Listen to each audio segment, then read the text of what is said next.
Bonjour à tous et bienvenue pour cette nouvelle vidéo des conseils avisés du Capitaine France.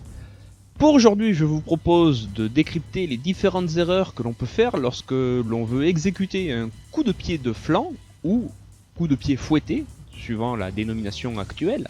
Des erreurs qui peuvent parfois entraîner des douleurs au niveau des tendons ou des muscles et qui entraînent donc du coup encore plus d'erreurs pour essayer de ne pas se faire mal par rapport à la première erreur. Et du coup, on arrive à rien. Donc on va reprendre les points clés, on va dire, pour pouvoir faire un bon coup de pied de flanc, en se basant sur la méthode Charlemont et la méthode Lecourt. Petit rappel, pour certaines techniques, la méthode Lecourt ne les montre pas, car cette méthode est beaucoup plus axée sur l'autodéfense plutôt que sur l'entretien du corps et sur la beauté du geste. Donc du coup, il y a des techniques qui n'existent pas, ou du moins ils ne les montraient pas, parce qu'ils ne les jugeaient pas pertinentes à l'époque. Allez, on va commencer par la première erreur. Pour le premier cas de figure, nous allons voir le fouetté de la jambe avant, ou coup de pied de flanc de la jambe avant. Sur l'image de gauche, vous verrez ce que j'appelle la mauvaise méthode, et sur l'image de droite, la référence avec la méthode Charlemont. Je tiens aussi à souligner pour l'occasion que j'ai revêtu une ancienne combinaison Lycra afin que vous puissiez bien voir les mouvements et les alignements des membres. Première grosse erreur qu'on peut voir, c'est le fait qu'il n'y a pas de pivot sur la jambe d'appui qui est donc la jambe arrière. Et donc ce qui entraîne un mauvais placement des hanches pour pouvoir frapper. Du coup, vu que les hanches sont mal placées, la jambe pour pouvoir monter à la hauteur est en train d'utiliser une trajectoire un peu biscornue et pour essayer de remonter au moins jusqu'au plexus. Et donc le problème, c'est que la jambe d'appui n'est pas bien placée, donc les hanches ne sont pas bien placées. Et donc votre corps n'est pas mis ou positionné de façon optimale afin de pouvoir venir frapper de façon utile, on pourrait dire. Et on obtient donc quelque chose qui est complètement bâtard et qui en plus peut vous entraîner des douleurs au niveau des fessiers. Pour corriger cette mauvaise position, il faut, comme le montre la méthode Charlemont, il faut d'abord placer les hanches grâce au pivot de la jambe d'appui, armer la jambe et amener le genou à la hauteur de la cible, alors qu'on voit dans l'erreur, en fait, le genou monte et balance le pied dans la foulée. On n'est vraiment pas maître de ce qui se passe, on balance la jambe, et alors que l'objectif du coup de pied de flanc, c'est de venir frapper et de poinçonner pile poil dans les côtes flottantes ou dans le plexus. Donc si le coup vient vraiment de façon trop flottante, il n'aura qu'une utilité toute relative. Non, se contente de s'être fait mal soi-même. Donc pour revenir, il faut d'abord placer les hanches au moyen d'un pivot qui devra être ni trop ni pas assez, juste à la bonne mesure. Ce pivot qui entraînera donc la mise en place des hanches, parfaitement alignées comme il se doit pour pouvoir lever le genou en ayant armé la jambe talon-fesse, et je dis bien talon-fesse, pour venir frapper avec la pointe de pied. Donc voilà la première erreur que je puis dire, c'est donc de négliger le pivot de la jambe d'appui, et donc ne pas avoir les hanches de profil bien alignées par rapport à son adversaire, et de surcroît de ne pas avoir le genou qui est à la bonne hauteur, vu qu'on ne peut pas lever la jambe comme il se doit. Donc faites très attention à cette erreur parce qu'elle peut vraiment vous faire mal. D'un aspect esthétique, vous pouvez voir la différence entre les deux postures. Alors en plus j'utilise le bras de levier comme le conseille Maître Charlemont, ce qui est un plus pour pouvoir bien placer les hanches, je vous le cache pas. Si vous pouvez le penser à mieux travailler ce bras de levier, vous ne pourrez qu'y gagner. Le fait d'être bien droit, vous voyez comment je suis bien équilibré sur ma jambe d'appui, ma posture est quasi... je dirais pas parfaite pour pas aller jusque là, mais je suis assez fier du résultat visuel, tout simplement, c'est propre. On est bien d'aplomb sur son appui, la frappe se fait, je pourrais doubler le coup ou le tripler, je ne perdrai pas l'équilibre. On va faire un petit récapitulatif. Alors, reprenons.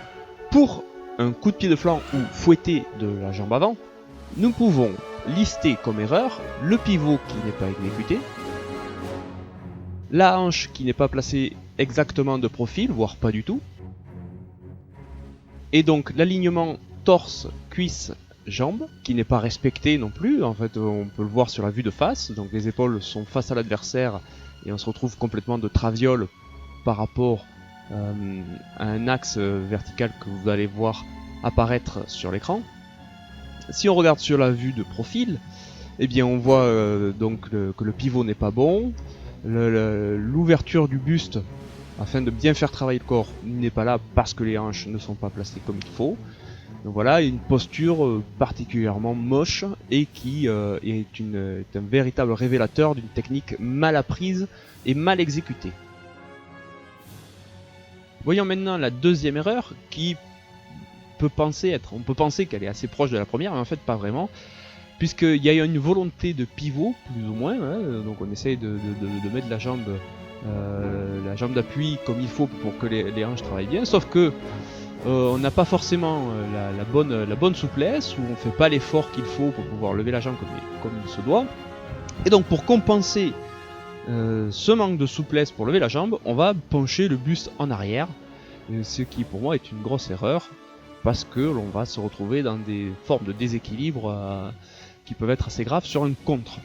Là aussi, ce que je conseillerais par rapport à la méthode Charlemont, c'est toujours d'être bien en aplomb, et si on n'est pas capable, parce qu'on débute, ou que l'on a des restrictions physiques de par son... Ah, c'est pas notre faute, hein, on peut pas lever la jambe aussi haut qu'on le veut, eh bien on ne le fait pas. On ne le fait pas parce que mieux vaut faire un coup que l'on maîtrise à 100% et qui va avoir une réelle utilité plutôt que de tenter quelque chose qui d'une part en premier lieu nous fait mal parce que ça tire mal sur les muscles et les tendons, et en plus de ça peut se retourner contre nous parce que le coup n'aura aucune portée utile, et en plus de ça on prendra un contre qui peut être dévastateur. Pour le deuxième cas de figure que j'ai listé, toujours avec la jambe avant, on peut donc se remémorer un mauvais pivot qui entraîne aussi donc un placement qui n'est pas tout à fait bon au niveau des hanches, donc qui entraîne un problème pour lever la jambe, couplé à ça, qui peut être couplé avec un manque de souplesse, on va dire explosive, ou du moins de souplesse de l'instant, ce qui entraîne donc le fait de pencher le buste pour essayer de compenser la mauvaise ouverture pour monter la jambe. Ça, c'est ce qu'on peut voir de face. Donc si on mettait un axe vertical, on s'aperçoit qu'on n'est pas du tout vertical, on est tordu, véritablement, quasiment à l'équerre presque. Le pivot, on le voit bien, il va pas, et donc la posture et les bras, bon, c'était pas trop le sujet de la garde aujourd'hui, mais les bras ne vont pas du tout non plus. Si on regarde de profil, et bien là c'est flagrant, hein, le corps est complètement penché en arrière, donc ça va pas du tout. Il n'y a aucune véritable maîtrise de ce que l'on fait à ce moment-là, et s'il y a un contre, comme je vous l'ai dit, ça peut avoir des répercussions assez dramatiques. Au niveau, alors si c'est en sport, ça peut être dramatique, parce qu'on peut prendre des points. Et si c'est en autodéfense, ça peut être vraiment dramatique parce que vous allez vous faire littéralement casser la gueule. Le corps est penché en arrière pour compenser la mauvaise flexibilité ou la mauvaise ouverture des jambes. Et donc on a une posture qui est là aussi totalement moche. C'est vraiment à éviter le plus possible. Si vous n'êtes pas capable de lever la jambe pour une raison ou pour une autre, ne le faites pas. Contentez-vous d'avoir un jeu bas, hein, ce qu'on appelle un jeu bas, qui lui par contre peut être particulièrement utile et pertinent.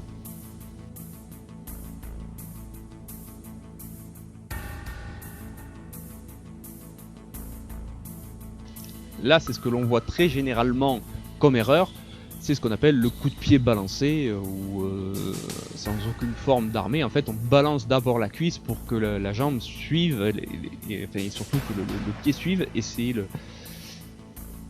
et c'est la vitesse que l'on donne à la cuisse qui fera l'impact. Alors qu'en fait, pour un vrai coup de pied de flanc de la méthode de l'école de boxe française, la méthode Charlemont et le cours, ce n'est pas le lancement de la cuisse qui va générer la puissance du coup, mais c'est la vitesse de déploiement du genou qui fera l'impact. Donc là, ce que l'on peut voir, déjà c'est que sur la jambe avant qui sert d'appui, il n'y a aucun pivot. Donc là déjà, grave erreur, grosse erreur, qu'il faut corriger le plus vite possible pour ne pas se faire mal. Vous voyez la trajectoire en diagonale de la jambe remontante. Alors en soi, c'est pas forcément un problème, puisqu'il y a des méthodes de BF qui l'utilisent, Mais encore, c'est la façon de faire. Si vous balancez votre jambe comme ceci, il y a de fortes chances qu'elle atterrisse dans du vide, déjà, parce que le principe d'utiliser la jambe arrière, c'est de passer la hanche et d'aller chercher plus loin. Alors, si c'est pour frapper à la même distance que la jambe avant, autant taper avec la jambe avant. Et en plus de ça, cette trajectoire remontante jusqu'au niveau du flanc, si votre adversaire a un peu de jugeote, au lieu d'exposer ses flancs, il va y mettre ses coudes bien serrés et vous risquez de vous faire très très mal aux chevilles lors de l'impact. C'est une technique que j'ai pu utiliser et expérimenter quelques fois, notamment sur les coups de pied balancés de type kickboxing ou affilié, voilà. Et ça marche vraiment très très bien, c'est une bonne protection. On pourra en parler de ça une autre fois si certains le désirent.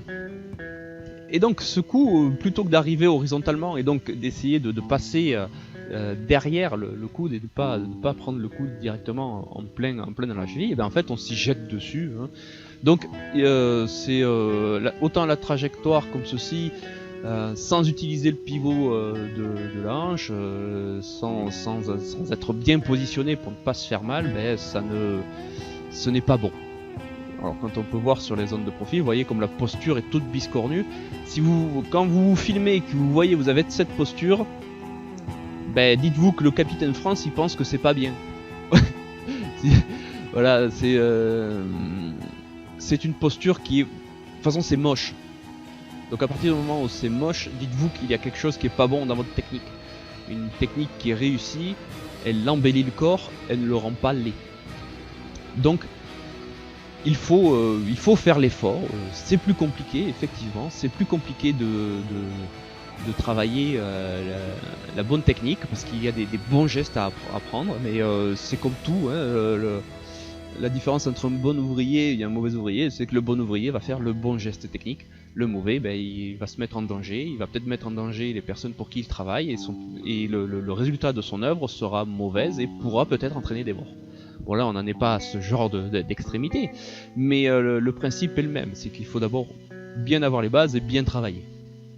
Et pour bien travailler, pour faire un bon coup de pied de flanc de la jambe arrière, quand on est dans la méthode Charlemont, il faut d'abord bien placer le pied d'appui, la jambe d'appui, bien placer les hanches, bien armer le cou et propulser le pied à partir du genou. On peut voir sur la vue de profil, vous voyez que ma jambe est bien repliée, le talon est à la fesse, et une fois que tout est en extension, je déclenche la frappe et je la ramène aussitôt.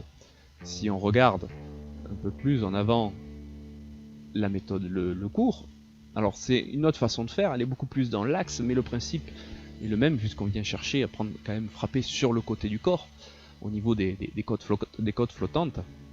D'abord on fait passer le genou dans l'axe, puis dans la foulée, à partir du moment où le genou a passé l'axe de notre corps, on déclenche le pivot qui va déclencher la mise à hauteur du genou et l'armée de la jambe, et on vient frapper avec la pointe ou le talon, comme l'a expliqué Émile André dans son manuel que vous pouvez voir dans les points techniques. Alors, à la différence de Joseph Charlemont, où on ramène la jambe derrière, automatiquement après la frappe, à la méthode Le Cours, il conseille plutôt de laisser la jambe se reposer devant pour pouvoir revenir derrière après.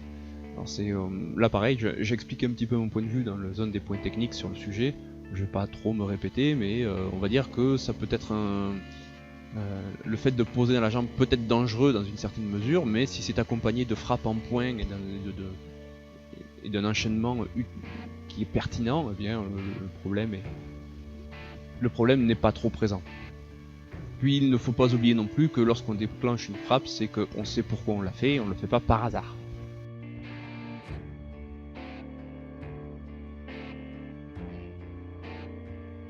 Alors on pourrait me rétorquer que au niveau de la garde, mieux vaut avoir les pointes devant pour pouvoir se protéger si jamais il y a un contre. Et que d'avoir le bras arrière en bras de levier serait suicidaire, puisqu'on n'aurait plus qu'un bras pour se protéger. Mais quand on fait ce genre de remarques, quelque part c'est qu'on manque un peu de jugeote au niveau de la boxe. Et si on vient faire un coup de pied de flanc alors que l'adversaire est plutôt à portée de poing, Eh bien, c'est-à-dire qu'on ne sait pas utiliser son coup de pied de flanc comme il faut. Si on utilise un coup de pied de flanc quand l'adversaire veut rentrer sur nous, eh bien ça veut dire qu'on ne sait pas utiliser le coup de pied de flanc quand il le faut et au bon moment. On va utiliser ce coup de pied quand on est à bonne distance et quand on est hors de portée des points de l'adversaire. On ne va pas donner un coup de pied de flanc pour empêcher une personne de rentrer. On va plutôt chercher à l'empêcher de tourner autour de nous, ou nous, en tournant autour de l'adversaire, on vient l'harceler par des coups qui viennent des côtés. Donc le problème de la garde, de n'avoir qu'un bras devant et l'autre derrière, il ne se pose pas. À partir du moment où, quand on sait quand et comment utiliser un coup de pied de flanc, et surtout quand ne pas l'utiliser et quand ne pas se mettre en danger tout seul. Le problème, c'est que ça demande aussi, là aussi, un peu d'intellectualisation au niveau de la science de l'assaut. Quand on exécute mal la technique en faisant le coup de pied balancé sans faire passer les hanches, eh bien en fait, c'est mécanique, mais les jambes vont pas forcément beaucoup plus loin que les poings. Donc on estime quand on donne un coup de pied, on est en danger, et donc il faut mettre la garde devant. Mais ça, c'est quand on fait mal le coup de pied de flanc, ou alors on ne le fait pas suivant la vision de la boxe française. Lorsqu'on utilise un coup de pied de flanc bien comme il faut, eh bien les hanches sont bien placées, on est bien de profil, et on a une allonge qui est bien plus grande que la portée des bras. Si je tendais mon bras sur la photo de profil, vous verriez que ma jambe va plus loin que mon bras. Donc si je frappe avec la chaussure, c'est-à-dire avec le bout, vraiment l'extrémité de ma jambe, eh bien je suis hors de portée des coups de poing. Je pourrais être en danger vis-à-vis d'une riposte en pied, et là c'est à moi d'être bon, et de le placer au bon moment, de créer un jeu de feinte et un jeu tactique qui me permettra de prendre l'avantage. Mais en termes de riposte en poing, si je touche ma cible avec la pointe de mon pied, on ne peut pas me toucher avec les poings. Et je ne pourrais pas avoir deux coups de pied en même temps, en riposte, au niveau du buste. Parce qu'il est encore plus loin par rapport à mon pied d'appui.